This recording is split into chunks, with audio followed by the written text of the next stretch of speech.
नमस्ते। हम आप सबको सोहर गीत सुनाएंगे। आप लोग को जैसा लगेगा ज़रूर बताना।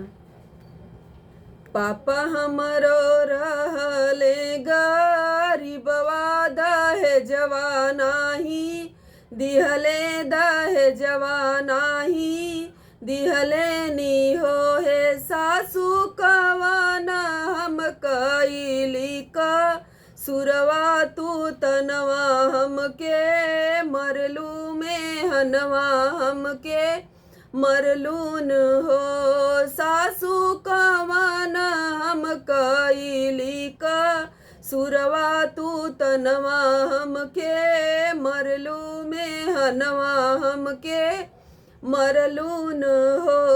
हे ससुरु जारी गईले हमारो करमवा जहरवा दई के मरला तू अगिया लगवलनु हो। हे ससुरु जारी गईले हमारो करमवा जहरवा दई के मरला तू अगिया लगवलनु हो। हे सासुआ हे सासू धिया तोहरी होती दरदिया तोह के होतई दरदिया तोह के होते नी हो। हे सासू अपने जन्म लेका दर्द दूसर का नाही होला, दूसर का नाही होला नु हो। हे सासू